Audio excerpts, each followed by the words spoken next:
بسم اللہ الرحمن الرحیم۔ اردو لیکچر کے حوالے سے میں محمد ضیاء الرسول آپ سے مخاطب ہوں۔ یہ سبق جو ہے وہ جو ہم پڑھ رہے ہیں تشکیل پاکستان کافی طویل ہے، تو آج اس سبق کو انشاءاللہ ختم کرنے کی کوشش کریں گے۔ اگلا پیراگراف دیکھیے جی، کہتے ہیں مسلمانان ہند کی جدید سیاسی زندگی کی داستان یہ ہے کہ انڈین نیشنل کانگریس کے قیام کے بعد گورسر سید نے علی گڑھ میں مسلمانوں کے سیاسی حقوق کے تحفظ کے لیے قدم اٹھایا، لیکن بالعموم ان کی قومی سیاست یہی تھی کہ مسلمان ملک کی سیاست سے الگ تھلگ رہیں اور پہلے مغربی علوم کے حصول سے اپنی قوم کی حالت کو درست اور مضبوط کر لیں۔ وہ چاہتے تھے کہ علم کے ذریعے جو ہے وہ ہم ترقی کریں، مگر 20ویں صدی کے شروع سے ایشیا اور اس کے ساتھ ہندوستان میں صورتحال دگرگوں ہونے لگی، خراب ہونے لگی۔ جاپان کی فتح سے ہندوؤں میں جذبہ قومیت ابھرا اور انہوں نے تقسیم بنگال کے خلاف 1905 میں ایک زبردست تحریک چلائی، شروع کی۔ بیٹا جی ایم سی کیوز کے طور پہ چیزیں ذہن میں رکھنی ہیں۔ علاوہ ازیں اردو ہندی جھگڑے کے سلسلے میں یو پی کی حکومت نے علی گڑھ کے تعلیمی ادارے کو اس نیم سیاسی مسئلے میں دخل دینے سے حکماً روک دیا، نیم آدھے کو کہتے ہیں،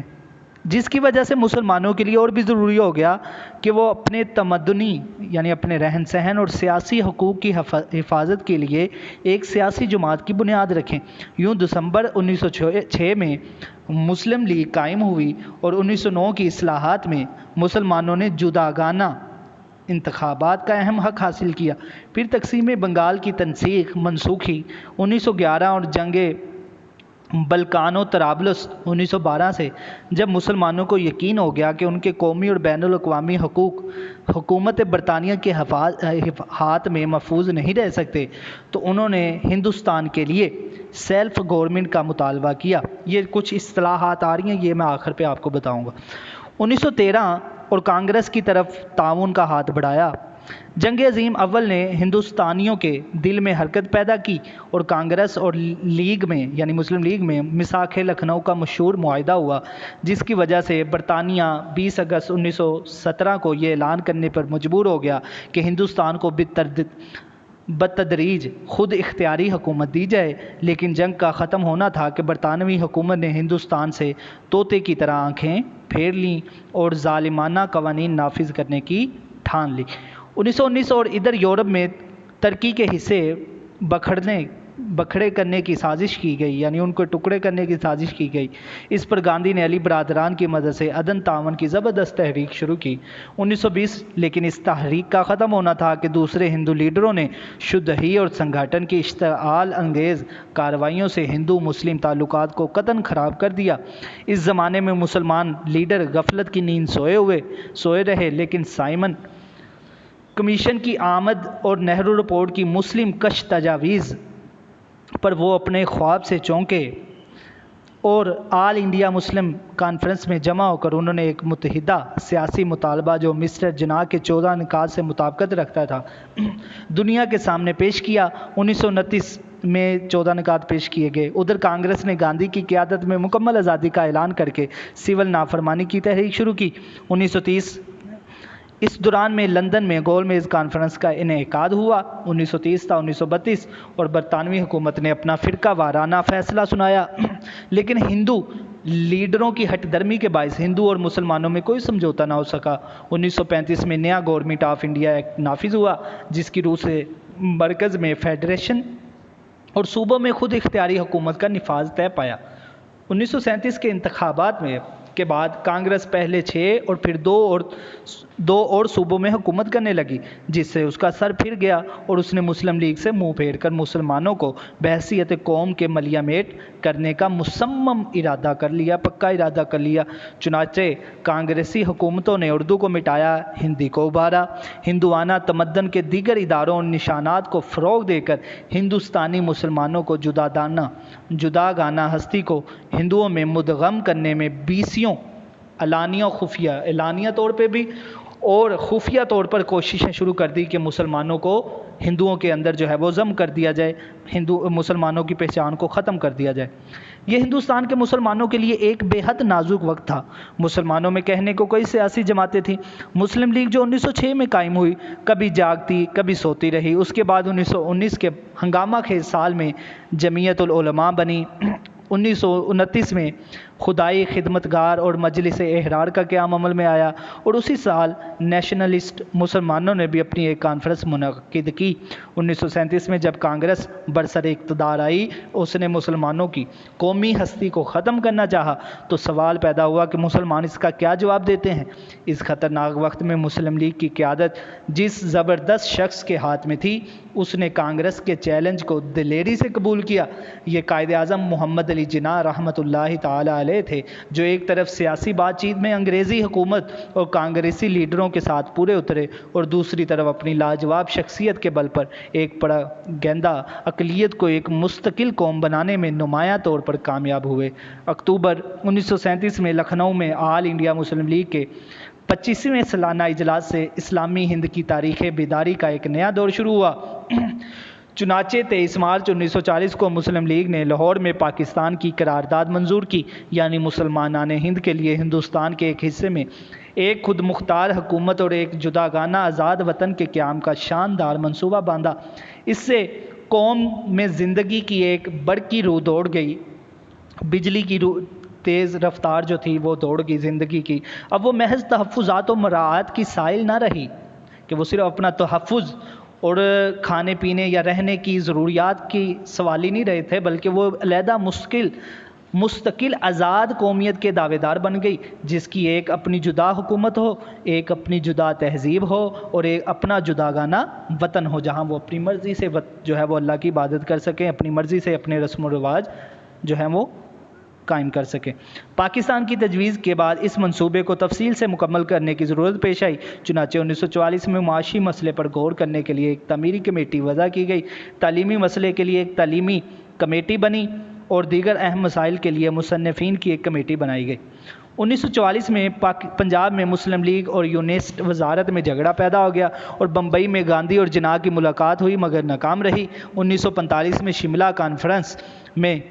اور لیگ کو پھر اکٹھا بلایا گیا مگر کچھ نتیجہ نہ نکلا۔ آخر حکومت ہند نے نئے انتخابات کا اعلان کیا اور کہا کہ برطانوی مزدور حکومت کے پیش نظر ہندوستان کو خود اختیاری حکومت دینا ہے۔ نئے انتخابات میں جو 1945-46 کے موسم سرما و بہار میں ہوئے، ہندوؤں میں کانگریس اور مسلمانوں میں مسلم لیگ پورے طور پر کامیاب ہوئی۔ اتنے میں برطانوی حکومت نے 1946 میں پہلے ایک وفد کو اور پھر ایک وزارتی مشن کو ہندوستان بھیجا تاکہ یہاں کی سیاسی گتھی کو سلجھائے۔ مشن نے ہندوستان کی حکومت کے لیے ایک نئی اسکیم پیش کی، لیکن مشن کی کانگریس نواز پالیسی سے ناراض ہو کر مسلم لیگ نے اس اسکیم کو ٹھکرا دیا، اور آخرکار وہ بھی مرکز کی عارضی حکومت میں شریک ہو گئی۔ لیکن ادھر نہ صرف کانگریس اور لیگ میں بات پر اختلافات رونما ہوئے، بلکہ ملک بھر میں جا بجا ہندو مسلمانوں میں شدید فرقہ وارانہ مناقشات اور فسادات برپا ہو گئے۔ کانگریس نے مسلم لیگ سے باعزت سمجھوتا کرنے سے انکار کر دیا۔ برطانوی حکومت نے پہلے یہ اعلان کیا کہ وہ کسی ایسے دستور کو ملک میں نافذ نہیں کرے گی جس پر دونوں بڑی جماعتوں کا اتفاق رائے نہ ہو، اور پھر فروری 1947 میں یہ فیصلہ کیا کہ برطانیہ جون 1948 میں تک ہندوستان کو خالی کر دے۔ جنوری 1947 میں پنجاب میں مسلم لیگ کی ایک زبردست تحریک اٹھی، جس میں مردوں عورتوں نے یکساں حصہ لیا، اور صرف ایک ماہ جاری رہ کر بہت نتیجہ خیز ثابت ہوئی۔ برطانوی حکومت اس سے متاثر ہوئی، اور اسے یقین ہو گیا کہ اسلامیان ہند کے قومی مطالبے کو اب دیر تک مارز التوا میں نہیں رکھا جا سکتا۔ ادھر پاکستان کے مخالفین نے ملک بھر میں فرقہ وارانہ فسادات کا سلسلہ شروع کر دیا، جو اخیر سال تک جاری رہا، اور جس کے ضمن میں ایک منظم سازش کے تحت 8-10 لاکھ بے گناہ مسلمانوں کو بے رحمی سے تہہ تیگ کر دیا گیا، یعنی تلوار سے قتل کر دیا گیا۔ اسی دوران میں برطانیہ نے 3 جون کو ہندوستان اور پاکستان کی آزادی کے متعلق اپنا نیا منصوبہ شائع کیا، جس کے مطابق 15 اگست 1947 کو دونوں ملکوں میں 2 علیحدہ خود مختار حکومتیں قائم ہوگی۔ یوں اسلامی ہند کے 10 کروڑ فرزندان توحید کی تنظیم اور قربانیاں پھل لائیں، اور مشرقی و مغربی ہند میں مشرقی و مغربی پاکستان کی بنیاد پڑی۔ پاکستان کے قیام سے نہ صرف ہندوستان کے بر اعظم اور ایشیا میں بلکہ ساری اسلامی دنیا میں ایک ایسی قوت آفرین تغیر رونما ہو گیا جس کے غیر معمولی نتائج کا دنیا ابھی صحیح طور پر اندازہ نہیں کر سکتی۔ ادھر یہ امر پاکستان کی ملت اسلامیہ پر روز بروز واضح ہو رہا ہے کہ اگر اسے اپنی اور دنیا کی طرف اپنا اسلامی اور انسانی فرض ادا کرنا ہے تو پاکستان کی حکومت لازمی طور پر اسلامی جمہوریت کے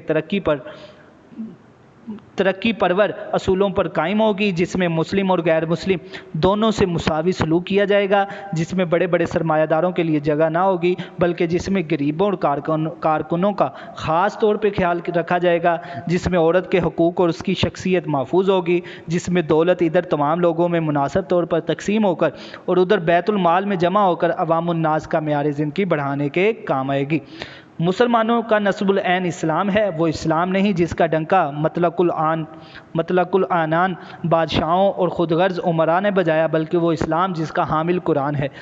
جس نے صرف اندیکھے خدا کے آگے سر جھکانا سکھایا، وہ اسلام جس کا نمونہ حضرت صلی اللہ علیہ وآلہ وسلم اور خلفائے راشدین کے عہد میں مسلمانوں کی زندگیوں میں نظر آتا ہے۔ وہ سچائی، وہ دلیری، وہ خود اعتمادی، وہ انکسار، امن پسندی، وہ محنت و مساوات، وہ صبر و تقوی، وہ مسلم و غیر مسلم سب کی خدمت، سب کے حقوق کا تحفظ، سب سے رواداری اور محبت، یہ ہے پاکستان کے مسلمانوں کا نصب العین۔ ہمارے قومی شاعر نے اپنی قوم کے ہر فرد پر خوب روشن کر دیا کہ قوم کے ہر فرد پر کیا روشن کر دیا کہ پرے ہے چرخے نیلی فام سے منزل مسلماں کی، ستارے جس کے گرد راہوں وہ کارواں تو ہے۔ کہا کہ یہ جو آسمان ہے، آسمان سے آگے جو ہے وہ تیری منزل ہے، یہ آسمان ہی تیری منزل نہیں ہے بلکہ اس سے آگے اگلا جہاں اور بھی ہے، جو اقبال کہتا ہے ستاروں سے آگے جہاں اور بھی ہیں۔ کہتے ہیں ستارے جس کے گرد راہوں وہ کارواں تو ہے، جس طرح ستارے چاند کے ارد گرد گھومتے ہیں نا، وہ کہتے ہیں چاند جو ہے وہ انسان ہے، انسان کی جو ہے وہ عزت کو آپ نے بیان کیا ہے کہ انسان کو اللہ تعالیٰ نے ایسے ہی پیدا نہیں کیا، اشرف المخلوق بنایا، اسے بڑی عزت، بڑی رفعت اور بلندی عطا فرمائی۔ تو یہ تھا بیٹا جی آج کا ہمارا سبق، کارنامہ اسلام سے یہ لیا گیا ہے، یہ مضمون تھا، کافی طویل تھا، تو اس کو آپ نے اچھی طرح سے ریڈ کرنا ہے، اگر کوئی مسئلہ ہو تو آپ نے پوچھ لینا ہے۔ اگلے لیکچر میں پھر ملاقات ہوگی، اللہ حافظ۔